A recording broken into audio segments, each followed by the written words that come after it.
Welcome back to the X Podcast. You're listening to Russ Moore. I'm sitting across from Timothy James Moore. You have your name on a Bible now. I do. I got a new Bible. You got a new Bible. I did get a new Bible. Happy New Year. Yeah, 2024. Here we are. 24. Better than More in 2024. More in 2024. We're rename this podcast to More in 2024. More in 24. Better than before. You like it? Yes. Okay. I like it. We accept it. We accept it. I'm excited about the year, although I just gotta be honest. My last few days of 2023 were just felt really special. Mm-hmm. It's kind of on a high.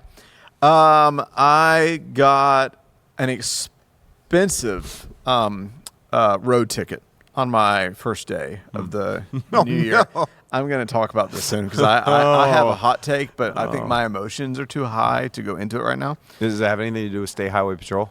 No, I don't think it's State Highway Patrol. I think it's just regular policemen. But we'll get into that. Where was this? This is coming back from Russ and Chili Coffee on New Year's Day. That was some expensive coffee that day. Yeah, I'm pretty frustrated about it. We'll talk about it. I have some hot takes with it, but I feel like emotions are still high. Okay. But that on top of that, days ago, you have to get over it. My goodness. Well, no, I'm over it, but I think I just want my hot take to not come out of emotion. Okay. So, okay. Also, I talked with Zachary Toes in the Sand Brown today. Okay. We caught up. It was his birthday yesterday, and I completely forgot they're at Passion right now. They're in the promised land. They are in Atlanta. And several things I just want to bring out from this. Number one, I'm pretty frustrated because he told me that he didn't want to tell me this, but while he's in the Holy Land, he is staying inside the hotel all day long to do work. Yeah, that's good. Not going into a cool coffee shop. It's good for him. He said it's efficient. I said, you sound like Pastor Tim. He needs to get work done. Yeah, which is even better to get done. And I said, you even go off-site here in Columbus, but you're in Atlanta, known as one of the best coffee scenes in the world, and you're just going to... But anyways, but then I realized, this is the Southerner in me, that these few days of really cold and gray are starting to weigh on me. And that's what my wife said. He rubbed it in. It is 60 and sunny in Atlanta all week. It's like 45 and sunny today. Have you been outside? It was 29 this morning. It's getting up to 40 today. It's like 43. And I tell you what, it did get a little sunny today, which did something very for me. Sunny. That's what my wife texted. She said it changes everything. So I don't know. We may need to have a mental health rerun. You just had one. Oh, mental health rerun. I think you were going to say mental health trip. Well, I was like, you just came back. Well, no, here's the thing, too. Yeah, so for those of you that don't tune in that often or don't memorize my life, I am from Greenville. One of the beautiful things, once we're done with Christmas experiences, is I get to fly home, be with my parents. And it was an awesome trip. I will say on your note, usually Greenville in December is sunny and 50 or 60. It was not this time. It was gray almost the entire time. It was, for Greenville, actually cold, 30s and 40s a few days. Wow. We had great weather here. Yeah, my mom thought she was going to die. It was actually very nice here. I helped Zachary Toes in the Brown Sand State. Zachary, what do you call him? Toes in the Sand Brown. Why do you call him that? Please don't say toes in the brown. What is it with you and your slip of the tongues? We're not going to you know what? We're not even going to go into how many comments I've received about your Santa play. We're gonna just get past that. But anyway, so that's so funny. So, anyways, yeah. So I was helping him like the song. Yeah, that's it. Okay, I was helping him move, and it was like 50 some degrees and sunny. Well, we had a stretch of some nice days while you were gone. So I always laugh when it is warmer and sunnier here than it is in places. I bet you enjoy it. I bet you enjoy it. Every moment of it. I bet you do. We have to. We got to enjoy the small things. But it was. I want to hear about your break. Why? Because I care about you. It was a break. And, it wasn't as meaningful because, shouldn't say meaningful. It wasn't as exciting. We didn't go anywhere. It's a staycation. It was the first Christmas with your grandson. That was fun. He's not quite old enough to open things yet. Kind of like we put it in front of him. He just kind of, then he wants the box. Yeah. That kind of thing. The Christmas ones, but it was awesome. Precious. Oh, yeah. That was awesome. Yeah, so he's amazing. We did get to spend a lot of time. It was great. I look forward to it every year. Mm-hmm. I think more and more in the last few years, it becomes, for us, we don't go anywhere, but we travel quite a bit over this past year. So it's actually a staycation. In many ways, which we don't ever do. Yeah, which we is never nice. just stay home. And I mean, we did things. So we went to the zoo lights, Nice. one night, and we went out for my birthday. We went Nice. to lunch. We hung out at the mall. We went to dinner at a nice restaurant that night with some friends. So we stayed busy. We got to see the kids and Cohen pretty much every day. So it was awesome. it was a great time. It was very relaxing. It's funny how within a matter of 1 week, I find myself getting into these new rhythms of, you're just, I don't know, they're lazy days. They're staying up late. They're getting up late. I think I only went to the gym a couple times that week. Not getting up till 8 o'clock some mornings. That's crazy. And so it's a rude awakening when, after the new year, the alarm set for 5:15 or whatever it is, and it's time to get up and get going to the gym. So yeah, I feel like I didn't start like New Year's Day or two off strong, but I have high hopes for the year, and I got some disciplines that I'm integrating this year. Love it. That I'm excited about. And on a faith community context, we began our fast tomorrow. 21 days. Did you say we began our fast tomorrow? We begin. Oh. Prayer well, fasting. technically, we began our fast yesterday. That's true. By the time this comes out, We're recording on what, Wednesday? It'll come out Friday? Yeah, that's true. So, yeah, we're starting our fast. Yep. And so, for me, Greenville, I love Greenville. It's a beautiful city. There were some lunches I had planned that didn't get to happen, which was kind of a bummer. I was supposed to get together with Eric Johnson, but he had family in town. I was supposed to get together with Stephen Weathers from China, who was in town, but he got COVID. So there's some of those things. But one of the things that is, I probably say this every year, one of the things I love about Greenville, just despite Greenville itself, or in spite of Greenville, in addition. wow. I don't think it's that bad. In addition to Greenville itself, is its location. So it's like close to Charlotte and Asheville, and so we always go to Asheville, go to Grove Park Inn, and beautiful place. And then a couple days later, we'll go south to Charleston and go to the beach. Yep, and so that's cool. That was really meaningful. Also, I was telling you, you forget how like invigorating one conversation can be.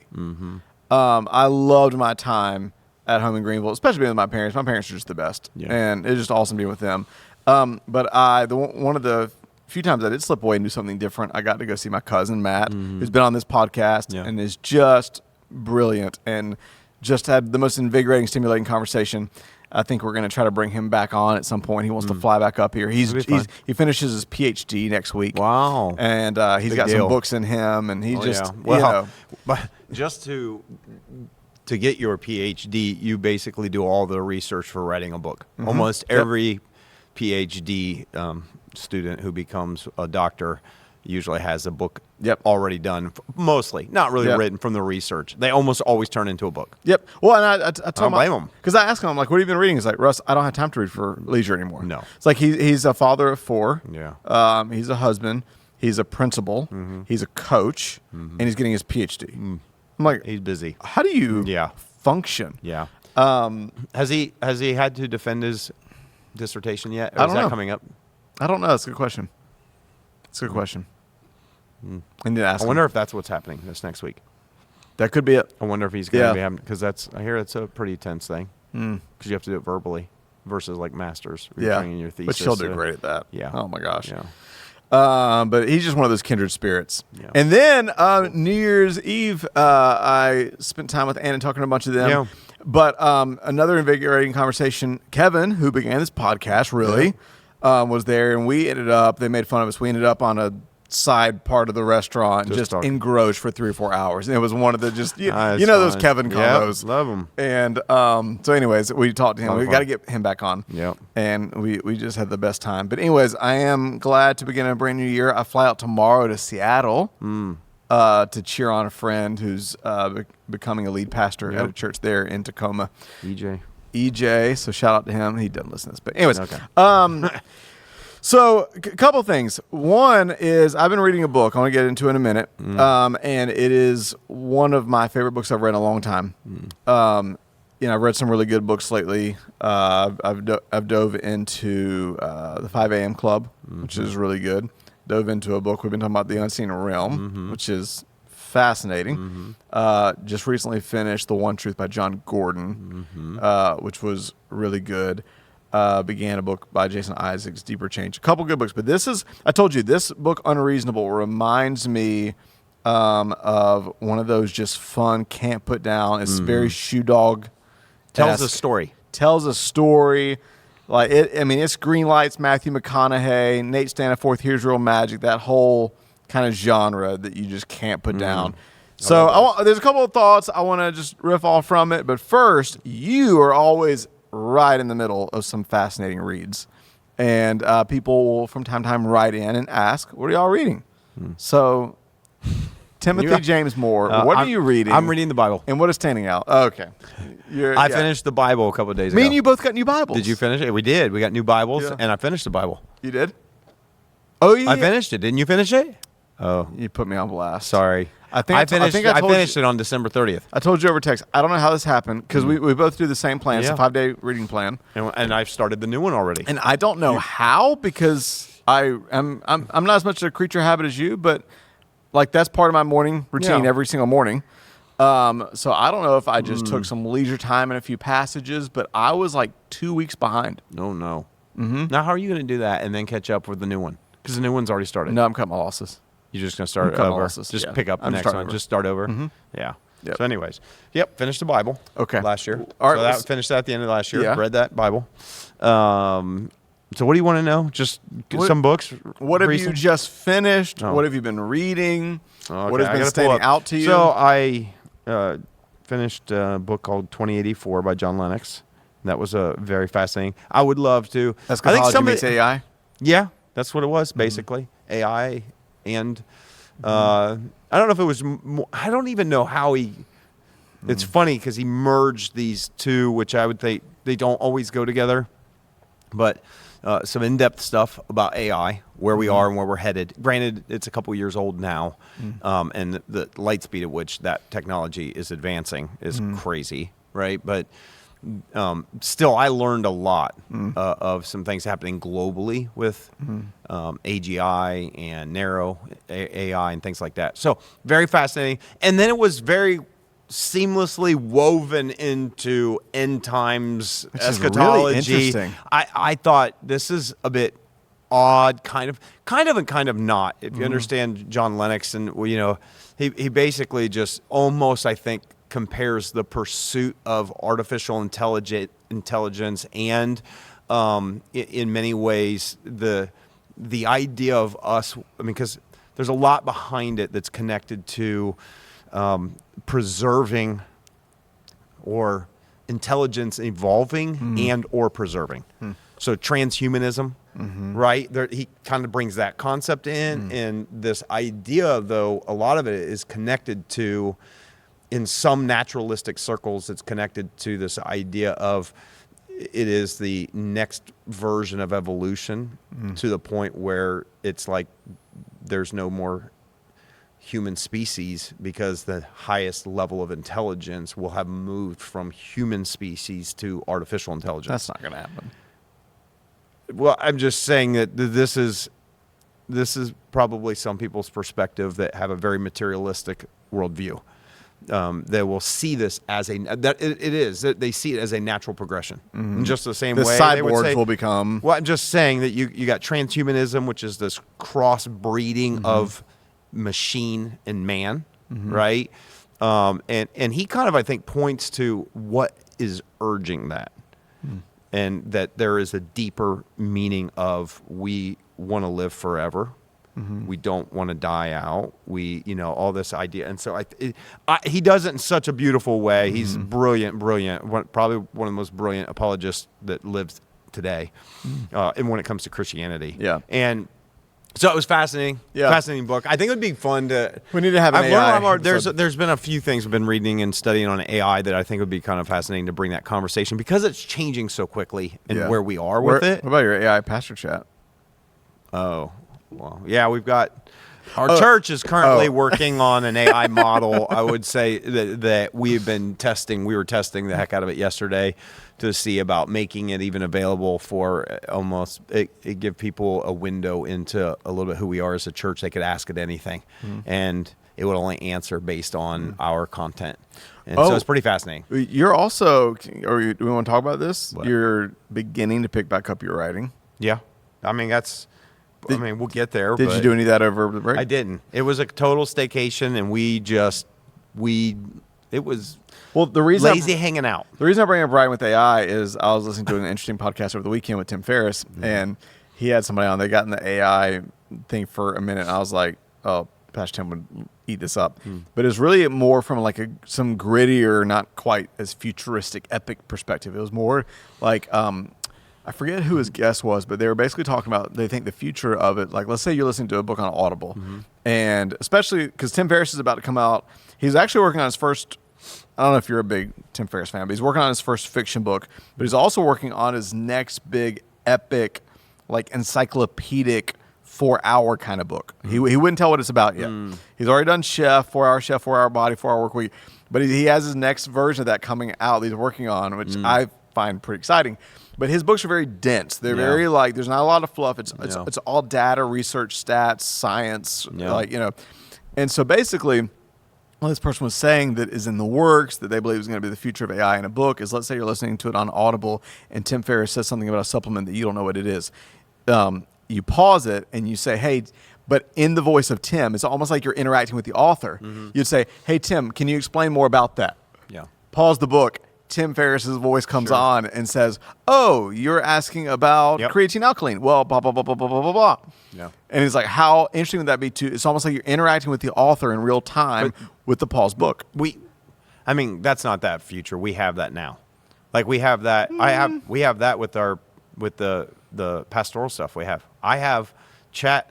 I've got bots for some well-known, in the past 100 years, well-known pastors, John Piper, other ones that you can go on there and you can ask it anything. And what they've done is they've just collected all of the content. Yeah. So imagine Tim Ferriss's podcast. Imagine any books. Imagine anything he's ever written that can be submitted to this. So these AI models will respond just like the one we were doing yesterday. Literally, we have like this AI bot that knows our church because we've given it certain access to certain things. It does not have access to the internet. It can't hallucinate, right? Where it begins to give answers that aren't coming from it. Now, the question we have and we're testing out is how accurate does it pull from our conversations and context? So it's like, that's not what we were saying. Well, that's what they're talking about, because I think what you're talking about, yes, exists in measure, but I think the scale of what they're talking about is, let's say it's not coming from the pool of data. Like, let's say he mentions something ancillary, but the reader doesn't know what it is. And let's say that the definition of that isn't in his body of work. Right. But they're like, hey, Tim, tell me about blah, blah, blah. Yeah. It creates all of these questions of like indemnation and liability.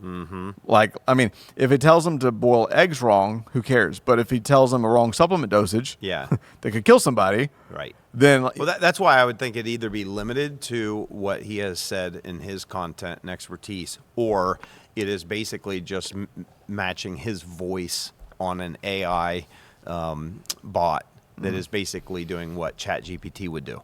Yeah. Do you know what I mean? Yeah. So that technology is, what I'm saying is that is not out there. That is here right now. Yeah. It's being developed, working on it right now. So it's not that strange. Yeah. It really isn't. So that, okay. What else are you reading? So I read that book. That just finished that one in, I think, December last year. That was fantastic. Or maybe November.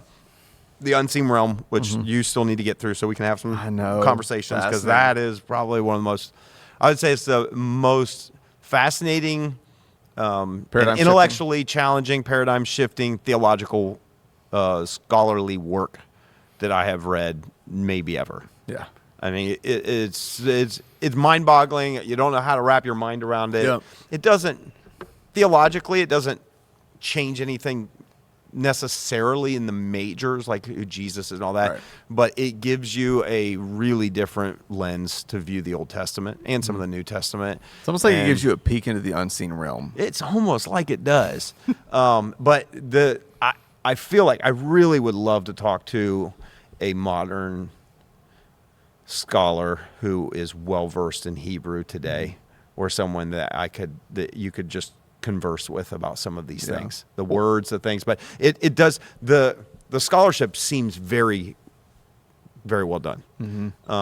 And so he's got a few other books. His name is Michael Heiser. He has a few other books. He just passed away a year ago, but mind blowing. I'm still processing what it all means. And it also unlocks other passages that, as he mentioned them, that you've read in the New Testament. You're like, there's so much I more know. depth and meaning to those. Like, you know, did you get to the part at all where he talks about the word beloved? Yeah. So it's just it's fascinating because, you know, there's a simple phrase, for example, that's used in the New Testament when God speaks audibly about Jesus. Yeah. That is completely missed or lost. We just think it's a term of endearment. Yeah. It's not based on this. Where he says, right, where he speaks and says, "This is my beloved son, in whom I'm well pleased." Yeah. After the baptism, transfiguration, right? That term, Jephthah, or I think is the term, it's the same name that David used for Solomon. Do you remember after he was born, and it was beloved, but then it was like changed, but the original name or vice versa. But he goes through, and there is so much more meaning and implication that is not just like, oh, a term of endearment. This is my beloved son. I love my son, and I'm well pleased. No, it was actually it was like a term that indicates his messianic like quality that he is, you know, from the fathers to the son, like that there's a transference. Like there's just, So when Paul says that we're accepted in the beloved, is it that same word? I don't know if it's the same word. It might be in the Greek. It might be the same word, but I think there's a different inference when it's being used about Jesus in that context. Yeah. And so there's just things like that when he gives you the kind of the term, how it's used, and then some things from the Old Testament, and you're just like, it's just way deeper. You may not like this example, but it reminds me of, because I've read about a fifth of it. I'm going to finish it. It is fascinating. But even the last leg of my scripture reading for the year, I came across verses that I'm like, stood out. They've never stood out. And I'm like, in Revelation for sure. Oh, and not just in Revelation, but in Ezekiel. Yep, Ezekiel has Ezekiel, even a few in Psalms. That was like, oh, that's interesting. But, and you may not love this, but it reminds me of, I'm not a Calvinist. Yeah. But in Lexington, I went through about 5 years of deep dive in Calvinism and understanding Calvinism. And once you see it, you can't unsee it. Yeah. Even if you don't, even if you don't agree with it, it opens a new portal to passages that you always ignored or saw through a certain lens. Yeah. And now, for the rest of my life, when I read Scripture, there's passages that I'm like, I don't see it the way they see it. Yeah. But I see what they see. Yeah. And I'm imagining this book's going to become the same thing. That it's like, no matter how I sift through it, there's going to be things I can't unsee now. Yeah, I've got a whole new appreciation for something that I used to write off pretty easily when it was just, again, things like the Nephilim, things like those. You've been listening to Blurry Creatures. Those confusing passages. No, I haven't. Other than the one that we listened to with Andy Downs, I haven't listened to any of them. But he talks in depth. Have you gotten to the parts he talked about in depth of? No. Yeah. Okay. So it's probably about halfway over, but he goes through Genesis 6 and through that. And when he talks about that and the different kings that they go to defeat in the Promised Land and the connection to potentially the gods behind them, your mind's just like, oh. It actually gave a new frame of reference for some things that were honestly, and again, I don't want to talk about them here right now, but are some of the things that are really hard for people to justify in our modern understanding of what God asked the Israelites to do when wiping out towns. Again, and here's the problem. Yeah, we need to revisit Here's this. the problem with that. Yeah. Is if you do not have any form of like belief in a supernatural realm, another dimension, eternity. If you don't have that perspective, the one thing I will say is when you look at a lot of the things that happen here on earth and we claim injustice, I can understand that from that lens. It's kind of like, when you look at it gives you a different perspective when you think of God being just, but justice may not come the way we think it is Yeah. in the way we expect it. Yeah. Do you know what I mean? So it's like there's some things with, anyways, it's really hard to get into. I would love to have we have conversations offline. We will. I don't know if it'll make sense to ever bring those conversations here. Might make sense if we do a series on the end times, which I'm planning on doing this year. Because I do think there's a connection with some of this. But anyway. All right. So anything else before we dive into this? I mean, I've just got some science books. I've got The Great Dechurching. I've got What have you been reading about on fractals? I have not been reading about fractals. Okay. But I will say a book that is fascinating. I'm about halfway done. You're reading another book on climate change. Oh, yeah. I'm reading a book on climate change by Hugh Ross. It's Do you think it's real now? Okay. It's very science driven. He's an astronomer, but I'm looking forward to kind of see his take on it, just because I understand his. I think I understand his political camp. Yeah. So I'm kind of interested to get through that. It is very science heavy. Like the first part of it is just nothing but data and charts and other things, like to kind of say, here's what the science, the data is showing us. And so that one is interesting. And then I'll pitch one that might be another fascinating conversation at some point. Okay. And that is, it was one that I saw that John Tyson read a while back, and I'm like, I don't read that. It looks kind of elementary in some regards, and some other stuff. You know, it's kind of like kind of like it looks surfacey when it comes to some of these, but I'm finding it interesting and the way they set this book up. It's called 4 Views on Creation, Evolution, and Intelligent Design. And it's an old book concept that they brought back with new current leaders of 4 so it's a Christian book, but it presents 4 different views on our origin. And that takes the 4 leading voices. So there is young Earth creation, there's day age or old Earth creation, there's intelligent design, and there's what's called EC, evolutionary creationists. And it takes the 4 kind of leading voices currently today, and here's what they did. I just think it is really fascinating. They gave them all and said, here, make your pitch for your, and so it's not a book like arguing one or others just purely in science. It's like, how would you make that argument knowing your audience is Christian? And so there'll be, so Ken Ham was doing the young Earth creation. So he has, there's like a whole chapter that is his pitch, but you could tell they had like, here, you have 5,000 words or 3,000 words. Go and make your pitch. And then after that, the other 3 get to write a rebuttal to that person. So they wrote it. It went to the other 3. The other 3 each got to write their short little rebuttal, and then that person got to write a final rebuttal to theirs. That's awesome. So it goes through each one. So it's a little long. So it's, young Earth creationism, and the other 3 are going, here's where I disagree. Here's why. Here's this. And then that person gets to come back and go, well, they were saying that and so it's just kind of fascinating the way it's laid out. No, that's interesting. Interesting book. So I think I told you the first time I heard of the 4 creations, ironically, was a book by Mark Driscoll called Doctrine. That I read about 10, 15 years ago. But I remember even just in the short couple, it was nothing, it was exploratory. I can't wait to read that. But even in that short little couple chapters, it changed my view. Yeah. Because like it combined science with, okay, this is how this would integrate with Genesis. This does a very good job of doing that, so you can understand what does an evolutionary creationist believe. What is, you know what I mean? Like it really does a good job of kind of explaining those things. All right, I want to dive into this. Wogadara.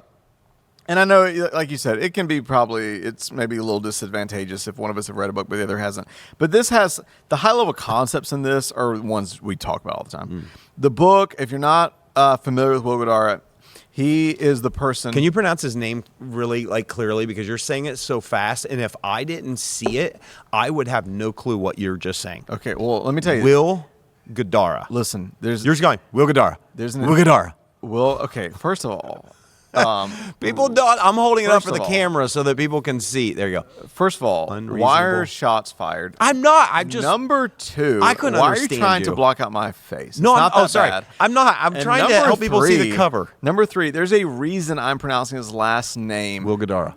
There is a reason I'm pronouncing his last name so quickly. Because you don't know how to say it. I'm not quite sure how it's pronounced. Okay, it's Will, Guidara. So it feels like it'd be Guidara. Will Guidara. Will Guidara. You said it so fast, I literally didn't understand what you just said. Yes. And then I looked down at the book and went, you said his name. It's kind of like when you go through names in the Bible that nobody really knows how to say. Yes, real fast, because you're not sure. So anyways. Okay, Will Guidara. But Will G here Willie G. wrote a book called Unreasonable Hospitality. He is the person known for taking 11 Madison Park, this kind of iconic restaurant in New York, and making it the #1 restaurant in the country. I think for a period of time in the world. Okay. He eventually became, I believe it was CEO of Shake Shack. No wonder you like him. I mean, he's incredible. Whatever. But this is the #1 bestseller right now.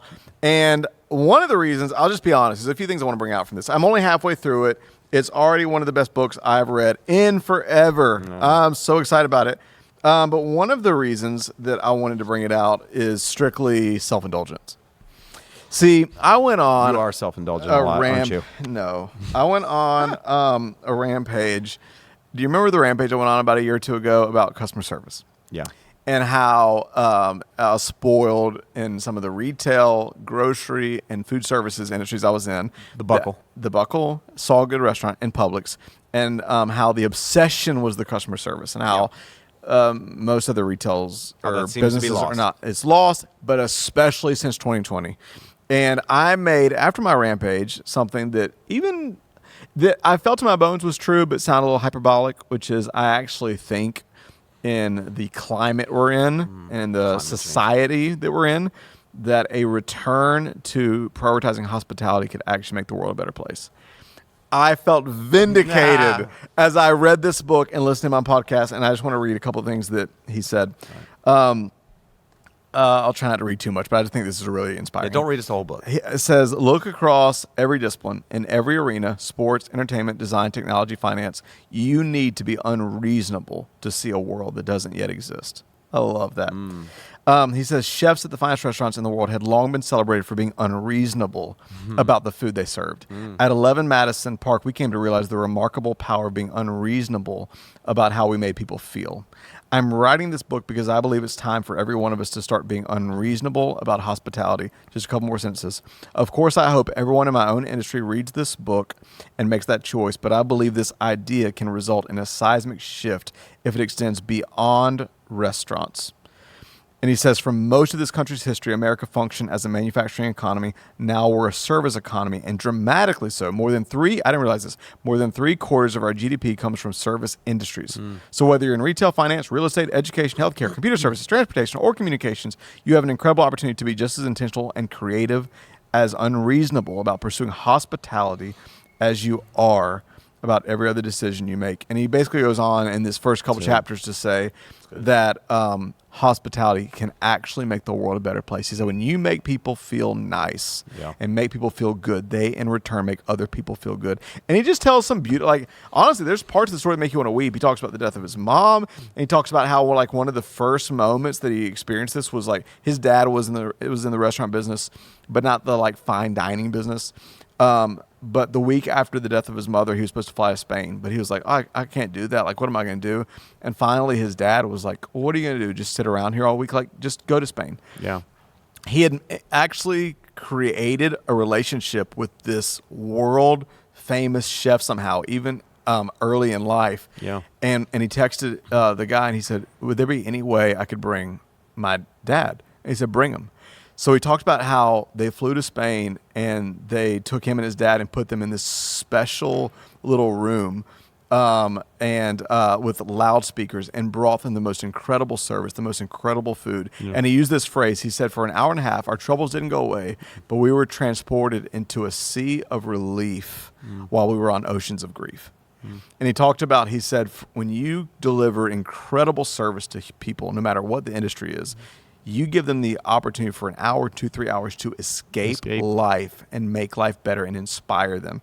And I was just like, I love that. I mean, I think I told you that we bought this for some of our team up there. It'd be like, I think that's the power, and even in a spiritual way, we get to do with people every week when they come in here, is to create a space, even if they don't believe, where they can not only escape, but can find healing. They don't even know why they're being healed, but it's the power of like, So anyways, it's just such an inspiring book. It's a really fun book. It's an adventurous book. But in the middle of all his memoirish stories, I think some elephants are putting some stuff away. But in the middle of all of his stories, he elevates leadership principles and things about culture. And a couple of them I just thought were really, really interesting. One, this was another kind of not just like, self-indulgent vindication, but when we were talking about one of our culture things, one of the things we talked about that I'd been thinking about for a couple of years is the idea that one of the challenges is a strong culture has the same characteristics of a cult. So I thought it was so interesting because I literally turned to page 31 and the top of it said cult is short for culture. And there's a line I underlined I thought was so strong and I just thought you might want to riff on it if you have any thoughts. I just thought this was really good. He says, I knew what they meant when people said, oh, you're working for the cult. He said, what they meant was this: there was a shared internal language and a vowed dedication to our bosses and an unconventional commitment to taking care of one another. In that, there was a slightly devotional feeling about USHG, the restaurant he's at. But this is the line I underlined. But I have since come to realize that a, quote, cult is what people who work for companies that haven't invested enough in their cultures tend to call the companies that have. And I was like, dang. Riff on that. Well, you agree? Yeah, I mean, it's the whole jealous thing, right? It's somebody else's, you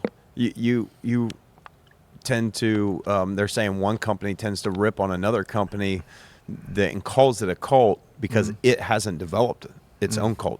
Sure.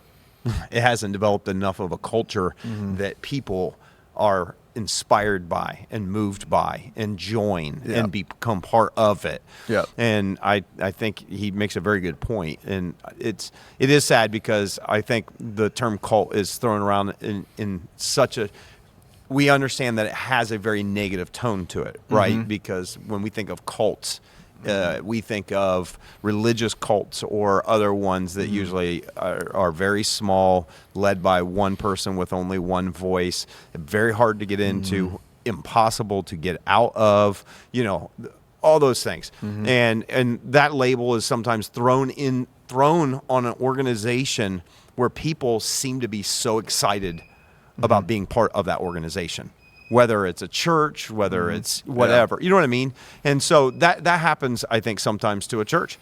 People are so excited about what they experience at a church. And I'm not saying it's just the church. I think that is even indicative of people experiencing and encountering God at a church, where we've had people come in and go, we feel like this place is so special. And they don't know what they're saying when they say this place is so special. All they know is that they feel something. They feel loved. We've had people tell us this even recently. They feel loved by the people that are here.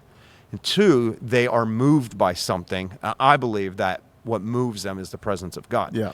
And so they don't know how to describe it. There's something special about this place. Well, it's not this place. It's not necessarily this building. It is the warmth of the people. It's what they believe. It's the care. It's the hospitality that we show.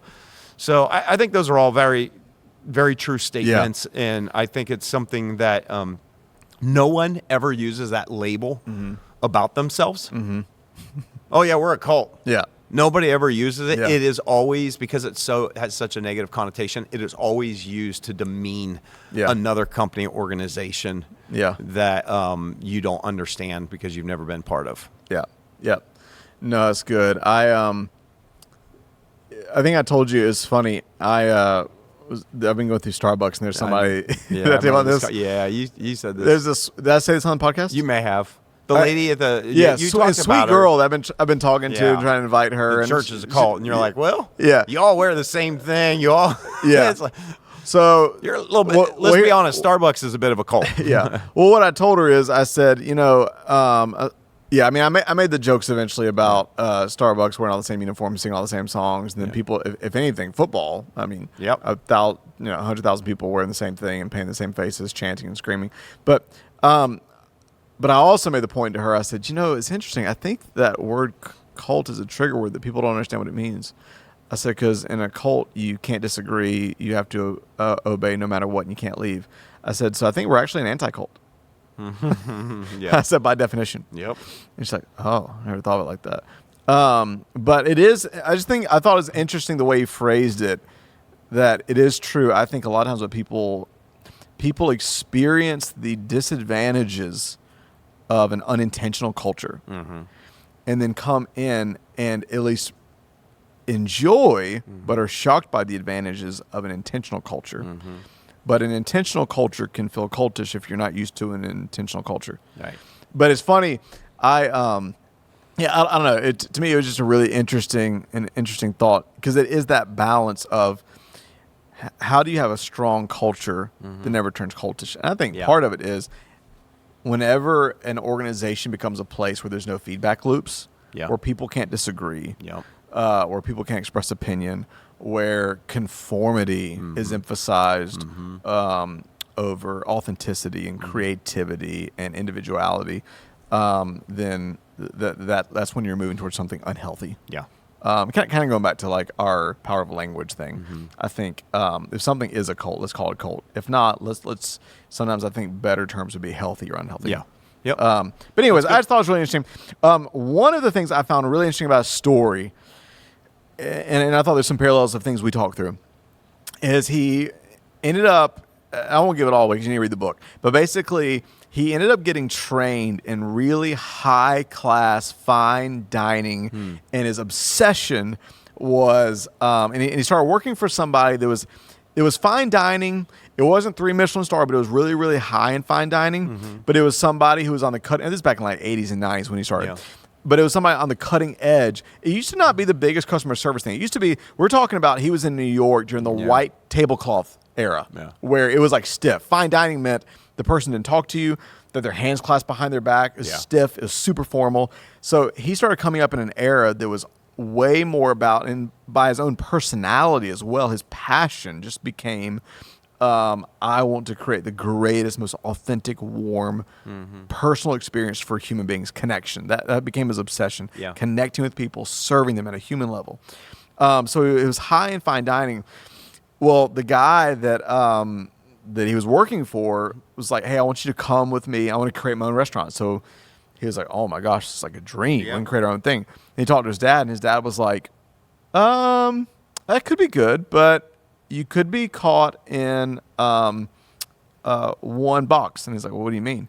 And he's like, well, if you keep going that route, he said, and you never work for a fine dining on the business side, then you're never going to learn the business side. And he went through this whole thing about how I wish I should look back into it. I can't remember the words he used, but basically you have the side that is very manager driven, that is all about, it's high on HR, it's high on systems and policies, cost cutting, everything is your bottom line. And he talked about how that can squeeze out the autonomy and the creativity and everything on this side. And so he was all the way on this side. And but this side will not profit if there's not people that actually care about systems, if there's not people that actually care about the money, if there's not people that actually care about what's going to be most effective and efficient. So he ended up working for this other company that taught him that, and he was surprised that he fell in love with it. He fell in love with going through ledgers and realizing where money was wasted, and calling and actually saying, hey, where can we find salmon that's higher quality but costs us money? Where can we? And he fell in love with both processes. So anyways, they end up creating this culture where he ends up becoming really well balanced of, he understands the business side of how to care about cost cutting, how to care about systems, efficiency, all those kind of things. But his passion is delivering the best customer service to people and being a pioneer in that. And so he starts talking about all these really interesting nuances. Like he talked about the time, because what happens was he ended up taking over this restaurant where he was bringing in all these fine dining folks, but then you had all this old guard. So you have these two people. You have people that really cared about fine dining. Then you have people that didn't care at all, but they wanted to care about the customer.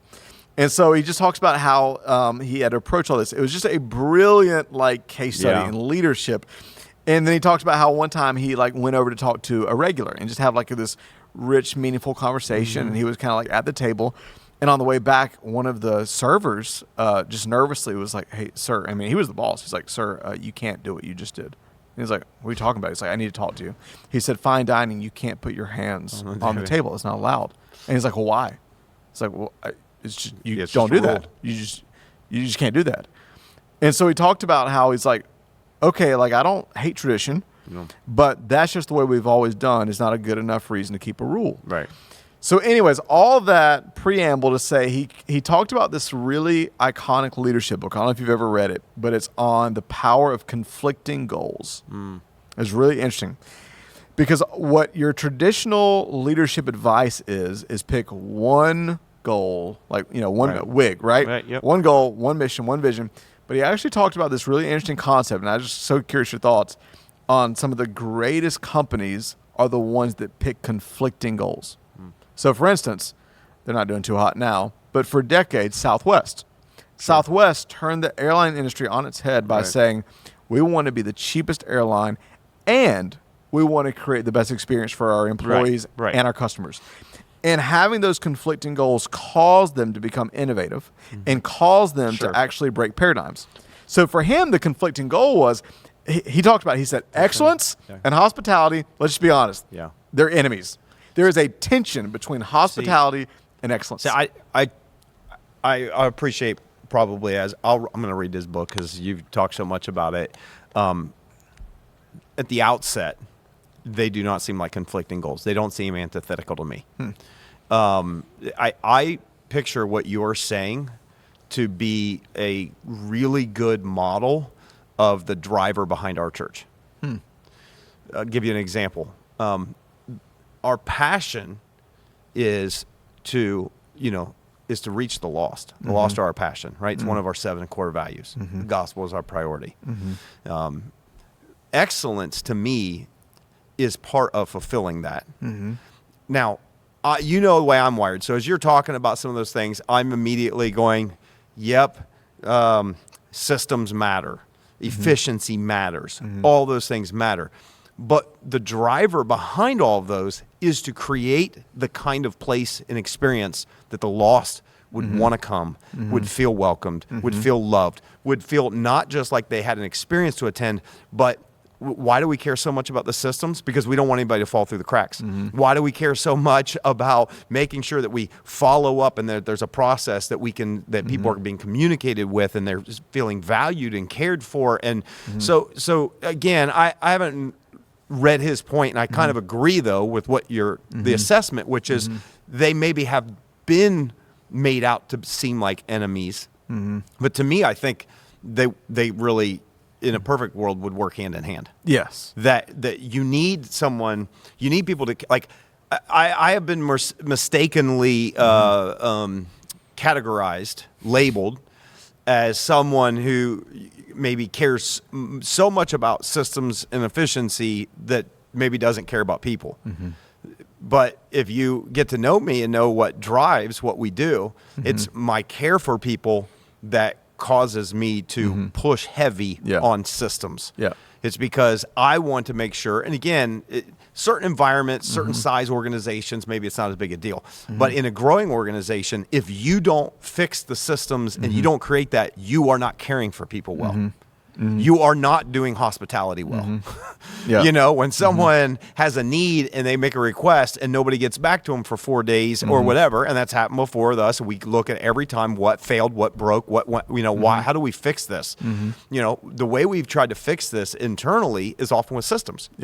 So every call, is it going automatically in a system that's creating a ticket that somebody has to have on their radar and somebody is looking at open tickets to make sure?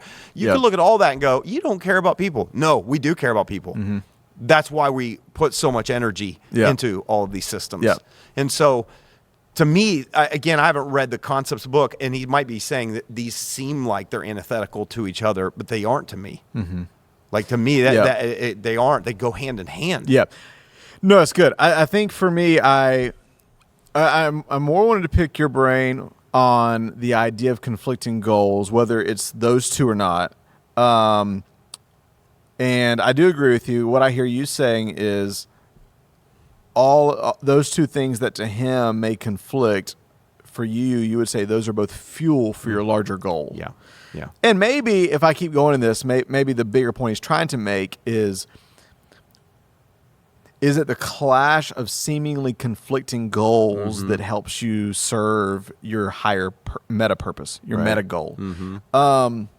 Because like I could see maybe it's a little bit more clear cut in industry than it is in the church. Like for them, high excellence and finesse, they have to look at, okay, how do we reinvent that in a way that feels warm and personable to a customer? Yeah. Because he's high in excellence. Yeah. High in excellence. Sure. He's like, but the moment, and the truth is, and I do think we've found a great balance in this. Yeah. Because like you Yeah. said, people don't realize that systems are part of the way you care for people. Yeah. If you don't follow back up with people, if you don't create a system for people to find the care they need, to find the comfort they need, to find the follow-up they need, then you're not caring for people.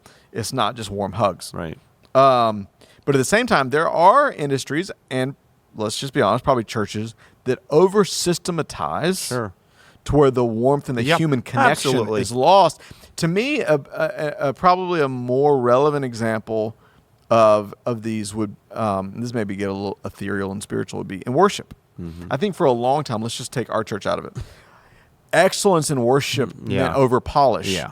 Performance. Where there wasn't room for spontaneity. Yeah. There wasn't room for connection. There wasn't room for... If it was bad, then we assume it was authentic. If it was practiced and polished, then it was performance. Yes. Right? But I mean, that's the kind of the connotation that we sometimes see in the church world. But on the flip side, sometimes if there was spontaneity, even if it was done excellently, it was like, well, that was frowned upon. Yeah. So it's almost like that balance of... I think there's a balance. I do think that you need a balance. There are probably some differences between for-profit and non-profit. For-profit, they are always fighting a bottom line. Non-profit organizations need money to do what they do. But most of the time when people, I say most, because there are some people that start them for other reasons. Sure. But most, I would say churches, most pastors that I know, most people in nonprofit, even parachurch organizations, they started it because they had a mission and it wasn't to get rich. And so for-profit, I think there are people who are in for-profit and they started something not to get rich either. So I don't want to just make that label and say that everybody that's in for-profit is, but I do think that in for-profit, you are balancing oftentimes what is the bottom line, what is the profit that we're making on an item, what is the systems and the excellence that we're doing it versus what is the warmth, the customer care, because you know this as well. Just example, just we can walk into different retail stores, and there is a level of personable nature to some of them. Like again, I don't really shop there. You haven't shopped there probably for years, the Buckle, but I used to a long time ago when it was probably more fashionable. But their customer care, like you walk in, they're always, hey, can I help you? How can you looking for an outfit? Let me help you. And they were fantastic. Like they walk around and you go, I'm trying to get an outfit for Christmas for blah, blah, blah. Oh, okay. What do you, and they walk around, how about this, and they're bringing stuff to the dressing room. Here's a shirt to try. They're probably upselling you on everything too. But versus you walk into a place, again, I'm not going to knock it because I buy stuff from there, but like H&M, you have one person that's working behind the counter. There's nobody out on the floor. No. Nobody. And if you ask them, they seem annoyed. Yeah. Or I'll tell you, there's one that we talk about all the time, Zara. Worst customer service. Ever. I mean, like the people are just, I don't know what it is. I like their clothes. I like the price of their clothes for what you get. So I continually go back. It is like one of my favorite places to shop for clothing. But if I ever have to return something, or I'll find stuff and I'll like, this was a great deal, I know what's ahead of me is that I have to go stand in line. And I'm going to stand in line for 30, 40 minutes. Yep. And it's going to move as slow as possible. And it's just, so Zara, a quick little prediction, right? If Zara does not reinvent itself in its customer facing approach, anything relating to customer satisfaction, to customer service, to customer, if it does not reinvent itself, my guess is in 10 years, it won't be a thing. I really do think that capitalism today is built on hospitality. Mm-hmm. Those are not two things that you put together, but as you were reading that first part of listing all these businesses that we don't realize today in an economy like we have, where the biggest thing that exists in a real free market capitalist society is choice. Yep. There are 10 clothing stores I can go to. There are 10 good quality burger joints I can go to. I have so many options in this country, and if I don't like what it is there, I can go online and get it in 2 days. Yep. That if you have bad customer service, if you do not offer quality hospitality, then you're gonna find yourself on the out eventually. Yep. Yep. And so I think there is a lot of truth. Like this is a fascinating concept. I think he is trying to peel back the layers. He has seen that, and he's saying this exists at the core of every successful entrepreneur, every successful organization, whether it's retail, food, whatever. He's saying that almost all of our nation is built on service. Yep. And just kind of to go back to, and we talked about this during the Rampage episode a couple years ago, but maybe even just one of our closing thoughts. I think I love what he said. When you view whatever you're doing, again, almost any industry you're in, almost, not all, but almost any industry, you can learn to view it as a customer service vehicle for you to serve humans. Yep. But when you do, and I love this thing you brought out, he said, when you do that and you do that with actual, genuine wholeheartedness to serve and make people's day, it doesn't just impact them, it transforms you. Like when it does something, there is dignity in serving other human beings. There is dignity when you choose to say, I'm going to. And he just talked about how cool it was to watch his staff transform to where they would just light up when they could tell they made somebody's day. And just like just little things they started doing, like they just found a way. And it made me start thinking about, maybe we should know about this live, but maybe start thinking, well, what can we do? Like he talked about one of the things they did is they just, they realized that people would enjoy themselves so much, but then they'd get anxious because they realized, I got to go out and pay the meter. So one of the just natural conversations the waiter started doing on the way to the table is, hey, where'd you park? Oh, I parked down there. Oh, at a meter? Okay. Hey, if you'll tell me which one it is, I'll go ahead and drop a few quarters in about an hour so you don't have to worry about anything. 50 cents? That 50 cents, you have a customer for life. Never forgot. Customer for life, right? And so, I mean, just all these stories, and it's just like, Totally how agree. fun and meaningful does life become when you make your life about service? Yeah. I think that's beautiful. It made me, again, reflect back on one of the biggest success stories. I can't even speak. The biggest success stories in fast food that we know of today is hands down Chick-fil-A. Yeah. There is a difference in their customer service. That's what I mean. Their food's good. It's no Dave's chicken. I'm just telling you, Dave's hot. I started craving it last night. I went. Oh, you did? Not last night, but after Laney with Hunter, I went. Did you put the honey on it too? You have to put the sauce and the honey on it. If you didn't, then he didn't tell you, and you just wasted the trip. So, anyways, I went with Tommy for the first time this past week. Oh yeah, you told me. And it was fun. But Chick-fil-A outpaces every fast food retail place, and they're only open 6 days a week when the other ones are open 7. Yep. I think that people become loyal because the food is good, but I think it's the customer service. It's the please and thank you. It's it's the extra layer that they do that comes to it. And so I think part of the reason why I'm not saying this to be negative in comparison, but I've been involved in different sized churches in my life. I think one of the reasons, and they often get such a bad rap, big church, they're impersonal, all this. One of the reasons why people are attracted to big churches because larger churches are growing. Not all of them, but a significant number of the growing churches in our country are larger churches. I believe one of the reasons for that is because of their attention to hospitality and to detail that you don't sometimes find in a smaller church.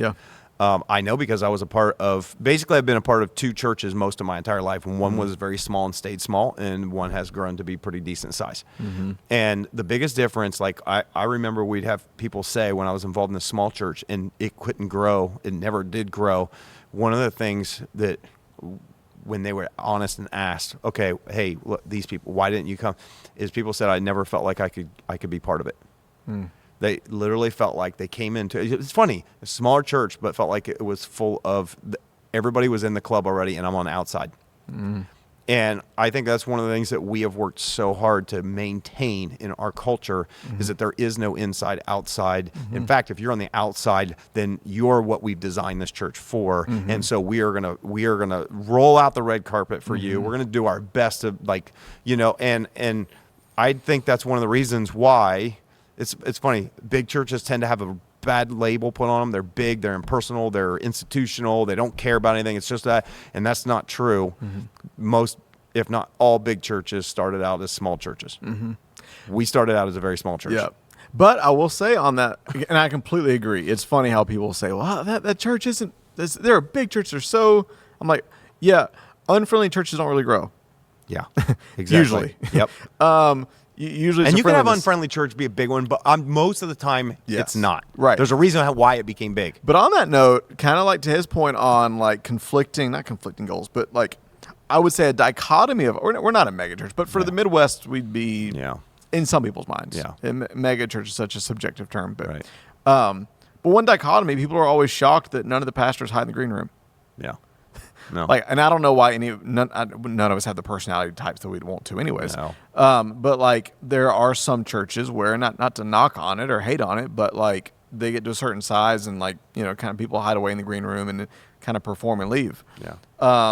But you know, one of the things I love about the spirit of our church is everybody on staff. Yeah. Really just has a down to earth, I'm no human being like you are, kind of, hey, I want to be with our community. Yes. That's what I want. That's why we're part of a church. Kind of the highlight of the day. It is just being with people. I love it. It's my favorite part is hanging out with the people. And so, again, I it's a fascinating concept. I can't wait to read the book. I'm sure we could talk forever about it, but you know, I think there's definitely, like you said before, you were like, all right, I just want to tell you a few things from the book and just get your response. We didn't do any conversation before, but I do think there is so much that parallels what we try to do as a church that is trying to reach people. Yeah. You know, just like I guess a restaurant that's trying to reach new people who would come, but our product is not physical food, but spiritual. Yeah. Food I love and it. Spiritual community. So I love it. And the more you believe in the beauty of the food, the more heart and creativity and artistry and passion you're going to have to prepare the meal and to set the table. Yeah. And I just think there is some beautiful parallel in the way we try to, quote unquote, set the table for what happens. We cannot force someone to fall in love with Jesus, but we can prepare the table. Yeah. And for some people, it may be years or ever before they choose to follow Jesus.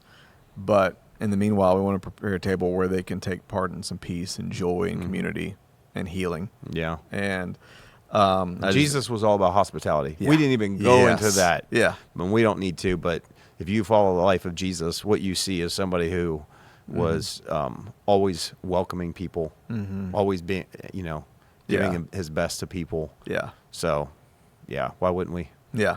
No. So go get welcome. What was that? Welcome to ours book. Why don't you just give the title again? And it's called Unreasonable Hospitality. It's on my list. I already got it. I already bought it. It'll be once I get. I can't wait to hear your thoughts. Go through it, so. By the way, you mentioned Dave's Hot Chicken. I was telling somebody, this reminds me of in The Office, like when they had the good pizza and the terrible pizza, but with similar names. Yeah. What was it? Alfredo's. It was like Pizza by Alfredo's, and then there was Alfredo's Pizza Kitchen. That's how I feel like it is with Hot Chicken Takeover and Dave's famous Hot Chicken Takeover is so awful. Hot Chicken Takeover is garbage. That's garbage. Dave's next time you go back, just do me a favor. Whatever you get, put a little bit extra Dave sauce and then put honey on it. All right. You had to, and I showed Tommy how to eat the fries. Okay. It's Dave sauce with honey. Okay. I'm telling you, you won't eat ketchup or anything. And he loved it. He's like, Paige is going to love these. I'm buying her extra fries and taking them back. And so I won't be eating any of that for a while. So first of the year, and I'm trying to trim down and all that good stuff. So guess what all I have in this water? I don't know. There's yellow stuff floating around in it. So I have Element electrolytes. I have some peppermint oil. Okay. I have some AG1 Athletic Green KD5 D2 oil in it. Are you sure you're as well? And then I have you're supposed to be drinking that apothecary adaptogens inside this water. All right. And, Good for you. It is an Good herbal for tonic. You you. want to try it? No. Okay.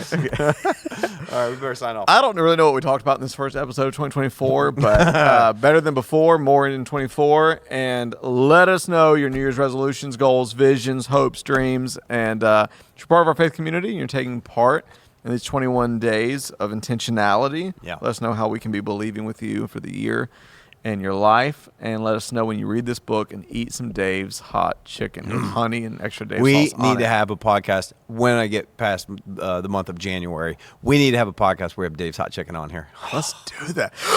Oh my gosh. Whoa. I think I just had a God idea. Okay. I think this roadshow. I think this was like a pan. I think this no. I think this is like a panoramic vision, almost like Ezekiel had. Okay. Hot takes with Dave's hot chicken. Hey! Next time we do hot takes, we need to do Dave's Hot Chicken. Too bad that there's, they opened one up at down at OSU at Lane Avenue. It's not just about on High Street. Yeah, That's where I went. Oh, the one on High Street, the new one. That's where I went. Oh, okay. Yeah. The one we went to is on Sawmill. They just opened the one in December. Yep, I went to the one on High Street. Oh, so good. That chicken was just so. Oh my gosh! And their fries. It's amazing. Dang. It's the best fast food out there, hands down. Dave's Hot Chicken. Go get it. I'm trying to think if I should get it tonight before the fast begins. Oh. All right. We will see you next week. Until then, have a great one. Bye. Hey guys, it's Russ. Thanks so much for listening. We really believe if we can get around tables instead of behind screens, if we can talk to each other instead of at each other, we can make the world better. To help us do that, here are a few things you can do to help. First, if you haven't yet, leave a review on Apple or Spotify and hit subscribe on YouTube. This helps more than you know. Also, if you have been impacted by the community out of which this podcast comes, that's X Church. Maybe you're local or you've been touched by the messages and impact across the country, even the world. I want to encourage you to support this work.